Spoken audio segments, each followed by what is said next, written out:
No. Don't send us in yet.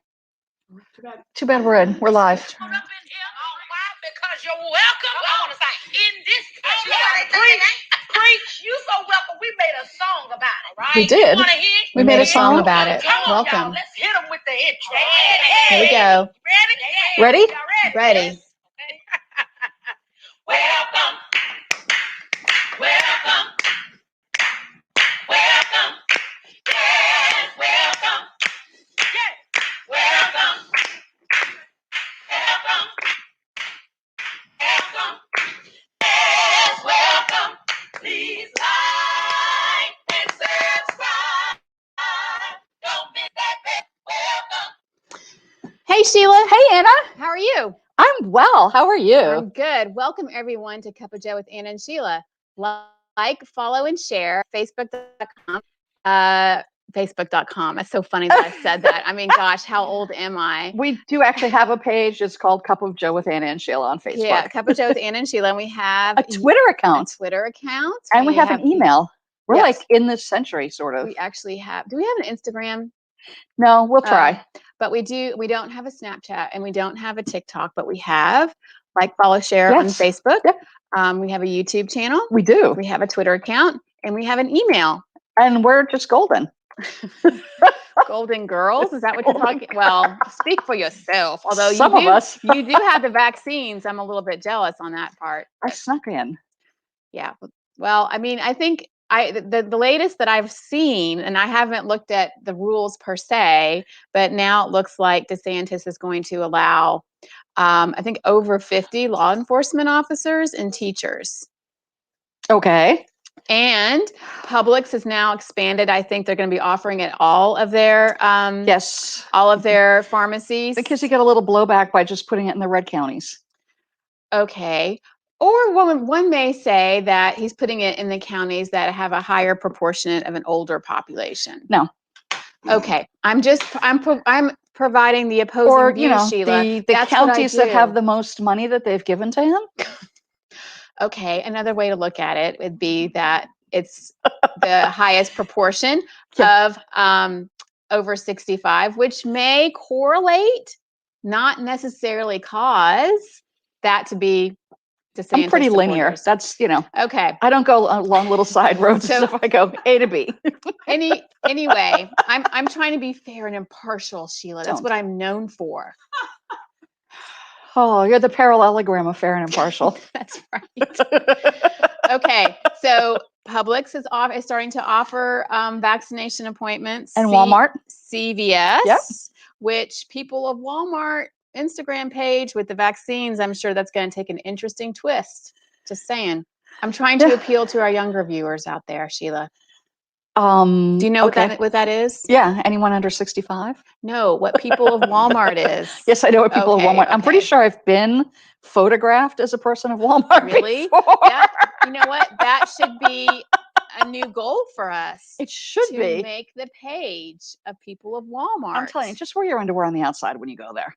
Well, yeah, but is that really that unique anymore? Yeah. True. We're going to have to do something. So I'm telling you, I went to my physical therapist yesterday and I had my mask on that says it goes over your nose. Mm-hmm. And every single person in there just laughed. They're like, thank you. Can we have some?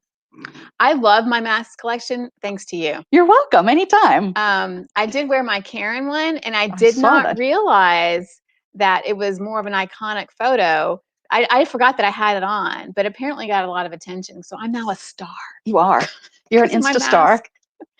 So if anyone that didn't see it, we've talked about this on the show, but I've incurred a lot more gray hair over the pandemic.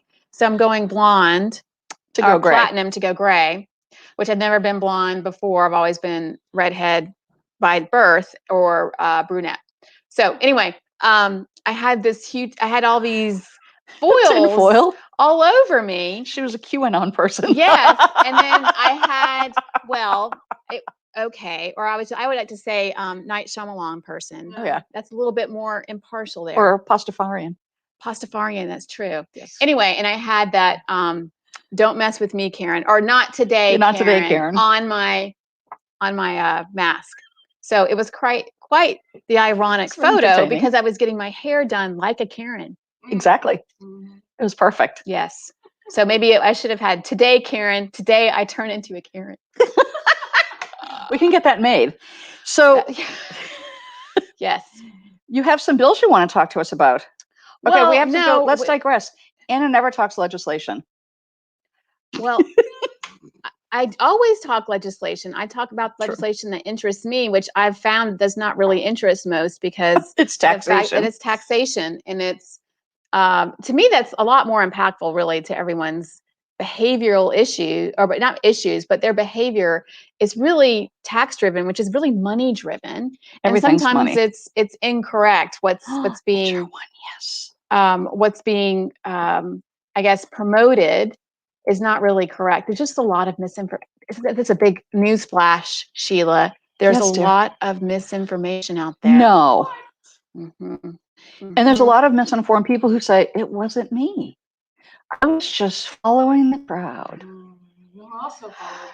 Okay, Karen, let's go. Okay. So one of the bills, Aaron. wow. Ooh. One of the bills is HR1, which was introduced by Paul Sarbanes. HR1 and S1. So for those of Yes. us, for those of our viewers who may be new viewers, Anna and Sheila follow another fellow female, or XXer, as I like to call them now, because they might not necessarily identify as female, but Right. they're XXers, called Heather Cox Richardson. We'd She's love great. to have her on the show. She's a political historian. She's at Boston College. She's at Boston College. She's educated at Harvard, which I can't say. Don't make fun of my Boston. Harvard. I gotta act like it's snowing out there. But anyway, It's Harvard. wicked pissa. Okay. That's it's like really good. A what? Never mind. Okay. So we want Heather Cox to come on the show. So anyway, Heather Cox Richardson, she's a political historian. She's great. And she started, I believe, on Slack or something like that. I can't remember the program, where she would send out these emails, and they would be, I guess, they would be identified as partisan, but Yes. it's more, what really interests me, it's more of like a historical point of view of why things kind of developed the way they have in our legislative system. And she would point to history, which we've said many, many times, the best predictor of future behavior is past behavior.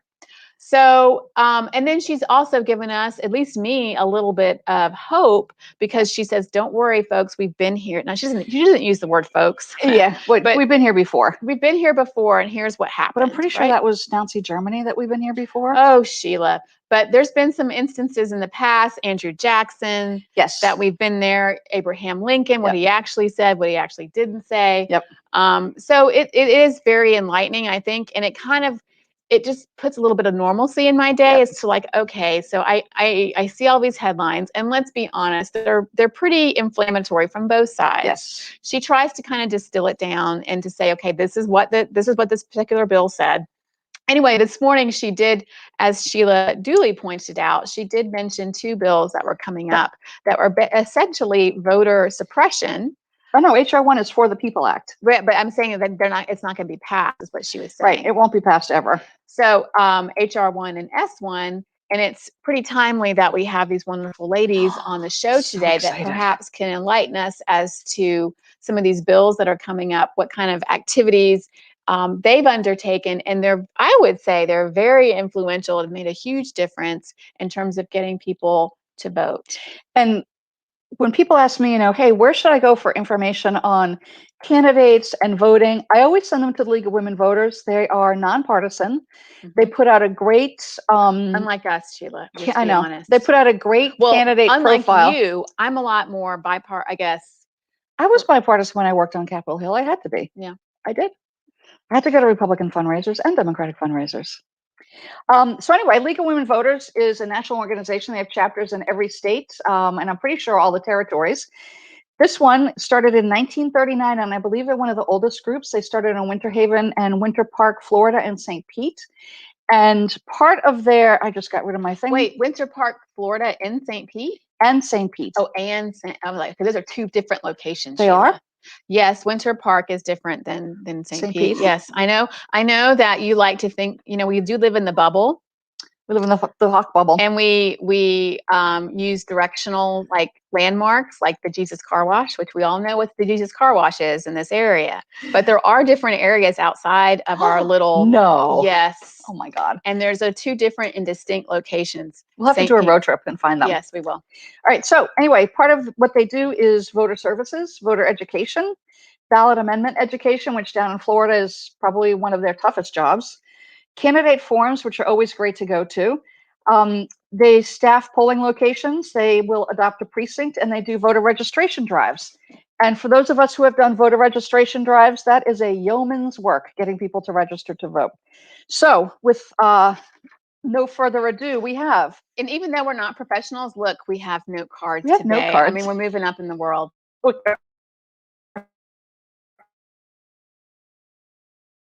Erin's in the background going, yo, yeah, talk to them. So we have the League of Women Voters. Dr. Phillips is their president. We're going to pop her in first. Hey, Dr. Phillips, how are you? I'm very well. How are you both? Enjoyed the commentary. Oh, it's a little watered down today. I'm trying to show the opposite view, doctor. It's hard with Sheila.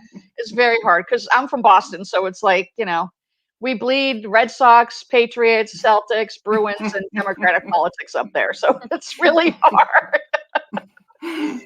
So, Dr. Phillips, who do you have with you today? You have Cindy and Sandra? I have Sandra Schroka. She is the director of our study and action team, and also Cindy Donovan. Cindy, my words, our brand manager, officially director of communications. So we're very pleased to be here today. Well, great. Why don't you tell us a little bit about what the league is looking forward to in this upcoming election cycle?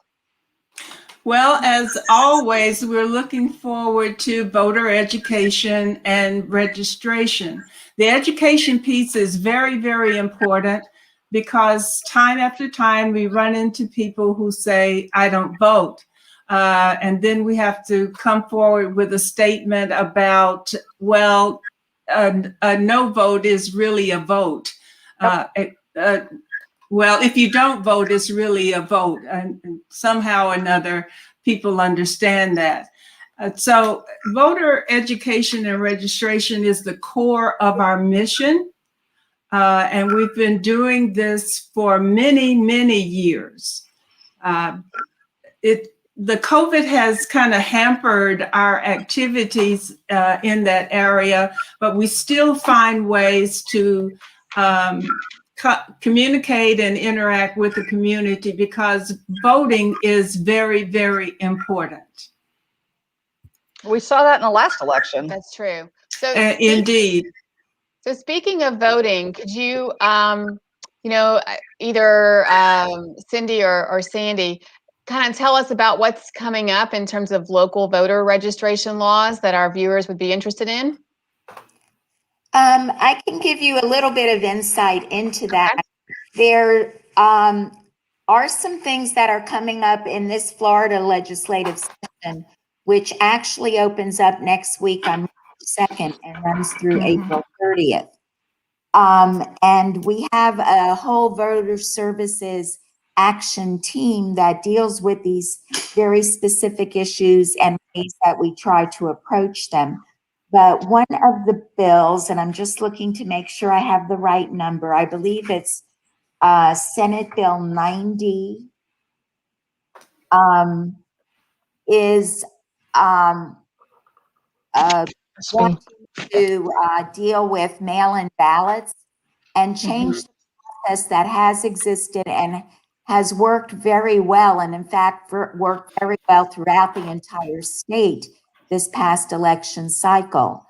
And as part of that, they want the legislators in this bill want to change it so that if people want to vote by mail-in voting, they have to re-register every single year versus right now, it's by election cycles. And it actually, if you check the box, it actually can carry you through 4 years.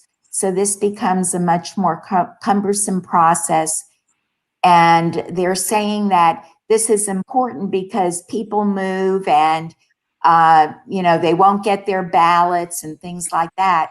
And that is actually not true, because mail delivery, when you move, your forwarding address goes with that. So it will not be delivered to the wrong address.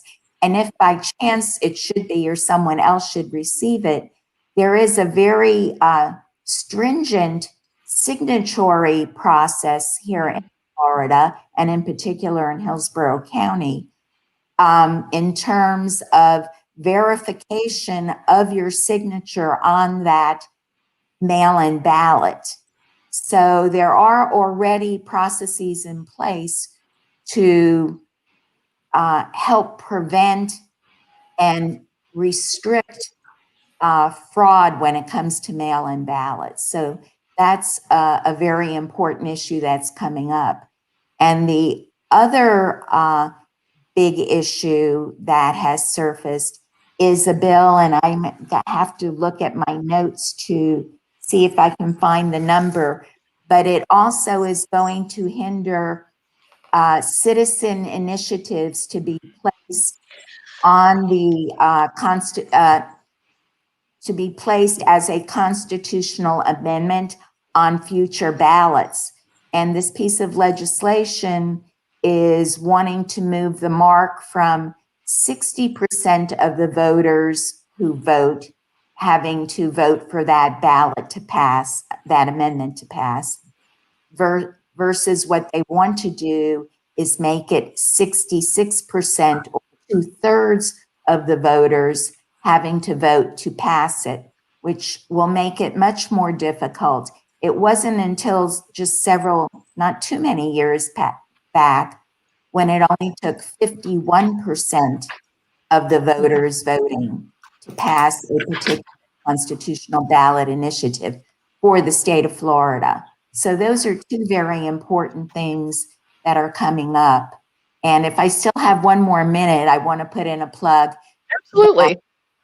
That our league is planning to also initiate the 411 process that we have in place, where information is put out online about various candidates running in several races and how they've responded to questions that have been posed to them, just as they have responded. And there is an upcoming election in Pasco County, and we have a Pasco unit as part of our league, as well as the future City of Tampa municipal elections. And so I know our voter services action team chair is planning on implementing the Vote 411 for those particular municipal elections. Wow. You guys are really busy. That's a lot. So if someone were wanting to get more involved or help with the education efforts, how would they just go to your website, or walk me through how someone could get involved to assist? I would advise a person to first go to our website, hclwv.org, and review, as you said, what we've been doing, what we've been up to. Also get a glimpse of the various committees and action teams that work nonpartisanly, if that is a word. It is now. On various issues that we address. And after reading the information, if one wants to get involved and participate, quite simply, there is a join button on our front page of the website. And the cost of an annual membership is $60. And that money goes to supporting our various activities. And Cindy may want to add more. Yes, we want to hear from Cindy. So Cindy, brand manager, did I hear that? Did I understand that correctly? Actually, communications chair, but brand manager sounds a little more fun. Mm-hmm. Well, I think that's a little bit more corporate. I think everyone's talking about their brand you know? Yeah. So I guess from my perspective, I would think these last couple of elections have generated additional interest. And so from a communication standpoint and a branding standpoint, has there been a pivot? Has there been a change? What has been your kind of observation as to this renewed interest, and how is the League of Women Voters, responding to this unique interest or challenges that you guys are facing? Sure. Well, leading up to the election through the summer, we did a tremendous amount of trying to do voter education. We had posts on, we have a Facebook page, and also Instagram. Now, Instagram's kind of quiet right now, but a number of posts about how to register to vote, what to do if you want to change, that a lot of very basic stuff. Then we took a little break, and now we're realizing that the work continues just as strongly because there's so many questions about voting. And we would be remiss, ideally, if we didn't mention that registration for voting, it can also be done online. We've done, traditionally done a lot in person, and there's nothing like talking to people. But you can also, the Department of State, I believe it is, through the state of Florida, makes it easy to register. But voter education is just there's so many people who don't understand some things, or were never taught, never learned. So there's tremendous opportunities to spread the word. We also, just to piggyback on what Idelia said, we have a newsletter that goes out once a month to our membership. We post a lot on our Facebook page about issues, share a lot of information, and also about our events and other people's events.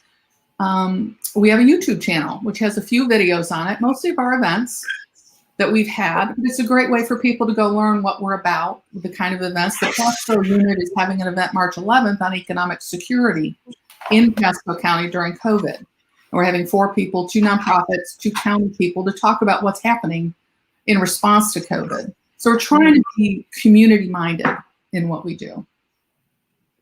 That's great. I know from a corporate perspective, as I do work, we've had from, Rub it in.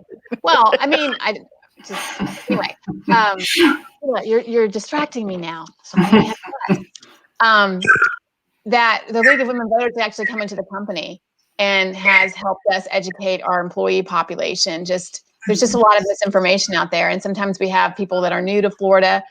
So we appreciate those efforts just to educate the community as to what's coming up. Florida is very different than some of the other states, especially if they're coming down from the Northeast and how it works down here. So we appreciate the effort that the League of Women Voters has made in terms of the transient population and helping our employees.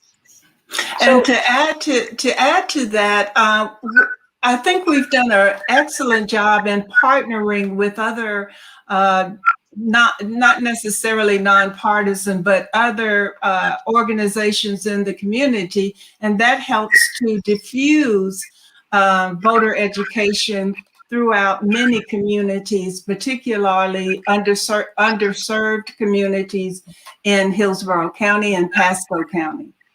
Mm-hmm. It really is. Go ahead. I was just going to jump in on the coattails of what Idelia was just talking about. And there is a new initiative that our league is looking at and planning to get involved in, which will really kind of broaden the spectrum of the group of individuals that we want to educate about the importance of voting and voter services. And that's a new project that I believe, and Cindy may have been on the committee meeting call that went into detail about it, but it's called the Voter Girl Project. Mm-hmm. Oh, interesting. Mm-hmm. And this is something that apparently was started by the Kent League. I'm not sure where the Kent League of Women Voters is with the Girl Scouts, and we're hoping to get that kind of project started locally where you actually partner with the Girl Scouts. So it's the younger group and helping them educate them in terms of the civics aspect of voting and the value of participating in that process, and having the ability to voice and express your opinions through the vote. And so I just found that to be really exciting. And that isn't off the ground yet. They're working on it, but it just excited me a lot to hear that we were going to move in that direction. So it really broadens the spectrum. That's great. I remember the first time I voted, and I went up, I was 18, and I went in and I gave them my ID and they gave me a ballot, and I said, well, what do I do? Mhm. And they're like, oh, just go in there and check off who you want. Make sure you fill in the blanks. And I'm like, okay. And that was it. So I think educating them starting younger is a big plus, because most people don't do it because they're afraid to. They don't know what to expect. Well, I'm Yeah. thinking the Girl Scouts should have some more voter registration on their Girl Scout cookie boxes. And Oh, yeah. Not a bad idea. Yeah. Yeah. And then, I I'm know. also thinking road trip to Savannah to the Juliet Lowe house. Let's go have a remote Joe and promote Voter Girl at the Juliet Lowe house. And so for some people who are watching, Juliet Lowe is the founder of the Girl Scouts. The little And thing. I love their Thin Mints. Oh my God, I know. They're I know. great crushed up in a little Baileys and some ice cream. I'm first generation American in my family. And so I registered to vote at the age of 18 also. And I have, or was it 21 back then? Whoops. But in either case, I have never missed an election since then. It was just instilled in me how important that was and how valuable that was. And of course, I realized that as time went by and I became an adult and knew, what was important and why. So, yeah. Well, great. Well, one of the things that we learned during COVID is that there's a group out there of college kids who started a project called Vote Hero. And they recruit college students to go and work at the polls so their grandparents don't have to, because they didn't want their grandparents to get sick during COVID. So there's a lot of hope for the younger generation. There is. To get them involved in voting and voter registration. Not to digress, but we always do. I mean, you can see the impact of Gen Z on many things, Yes. whether it be GameStop, whether it be, what was that event that was populated by TikTok voters? I don't know. But what I'm saying is that they're very savvy with the technology, and they're a little bit, as they would call, woke as to what's going on politically, much more than Gen X and when I was coming up. So I do think that they're the hope, and I'm really excited about my Girl Scout cookie idea. Oh yeah. Maybe I'll just get some stickers and put it on there. Like, here, go to. Oh yeah, register to vote. Here's your cookies. I think that'd be a great idea. We'll have to reach out to the Girl Power folks in Ohio and say, hey, stick them in cookie boxes. So not only like, follow, share Cup of Joe with Anna and Sheila, like, follow, share League of Women Voters on Facebook and online. And online, they have some YouTube videos. On Instagram. And Instagram. YouTube. And they don't call it Facebook.com. Did you notice? And you didn't say Facebook.com. Or the Facebook. Or the Facebook. Well, ladies, we are so excited that you were able to join us today. We love your work, and hopefully we can get you a whole ton of volunteers from our audience to go do some voter registration and some poll working and all of those good things. And thank you so very much. And anytime you want to come back, we'd love to have you. Exactly. Anytime you have an event or something that you want to promote, we would love to have you on just to get the word out. So we appreciate it. Well, thanks for having us. Thank you. Thank you. Have a great weekend, ladies. You also. Thank you. Bye-bye. Bye. That was of information. It was. And apparently Erin likes Cindy because she's a brand manager versus us, because she was on there for a minute because she doesn't call it Facebook.com. Erin's awful. Erin's passive aggressive. And I think I see Cindy still on. Cindy, you can just hop out, go down the bottom right of your screen, and just hit. There you go. Yeah. That was great. Yeah, so League of Women Voters is so influential. Oh, yeah. I can't really talk about the company I work for, but we've had them in several times. We do have a lot. We're a tech company, so we have a lot of different people that come in from different areas, and we have them in. We have them speak at different lunch and learns, so we really appreciate all the good work that they're doing. And what I like is their candidate forums. They rock. They really. I haven't been to any of those. Oh my God, you should. They have a list of questions that are important to the league, and most of them revolve around equity, pay, like stock. No, not that kind of equity. Well, we just got to be clear. We got to clarify. Economic equity. There you go. Minority communities. So there's about 10 specific questions that they ask. They have a questionnaire that they send out. They post the answers. Then they have a candidate forum so that the candidates can debate the issues and express their opinions. The work they do is really good, and they try incredibly hard to be bipartisan. Some of us try, Sheila. I make the attempt. Some of us don't. Right, and some of us don't. I did. I used to try a lot. I'm trying just to make, I'm trying because I think that's the only way to kind of reach some people in this bubble, is to listen to the other side and understand where they're coming from. It's very difficult. And I try really hard. When I used to work in DC, we worked with a lot of Republicans that, and guess who that was? That was the vaccine hotline for me. Was it? Yes, I've got my second COVID vaccine, and that was them calling for the 15th time to schedule an appointment. But you already had it. Yes. Oh. But they started calling after I got my second dose to schedule me for my first dose. That makes a lot of sense. Yeah, it's Florida. Florida, duh. So who do we have next week? Oh, it might be a road trip day. It might be road trip day because next week we did have Eric scheduled, but unfortunately, fortunately for me, I'm going to be taking some time off to go up to the Georgia mountains to deliver my child's automobile. That's another story, but I will be in the mountains, which means my Wi-Fi may not be the best. Or road trip. We could have Eric, but we could have a guest host, and then we could find someone else. We could have a guest host. We could have Jody come back on, I guess. Oh my God, she'd be hilarious. She would be. She's always hilarious. But could we use your house? Of course. Oh, you know who might be house sitting for me is Kristen. Might be house sitting for me. So then Kristen could be the host. Yes. Oh, that would just rock. That would hold on to your seats. We'll keep them up. Yes, we'll keep you guys updated. We've got a lot of good folks. I have a cat in my purse right now. Okay. Did you see this? I'm telling you, we're not professionals. I had our set this way. Did you see my cow? I do see your cow. I have, my friend Anya made me this cow. I'm going to hang it outside. So anyway, we have a cow. Oh my gosh, that picture. Erin, you have to take this picture and put it on the Facebook page.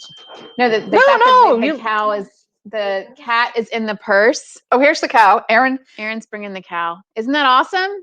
Ooh, we love it. You can't see Erin. Erin will never be on TV. So there it is. That's the cow. Bye, Erin. So anyway, we had a cow picture with a cat in my purse. I think the cat wants to come home. Yep.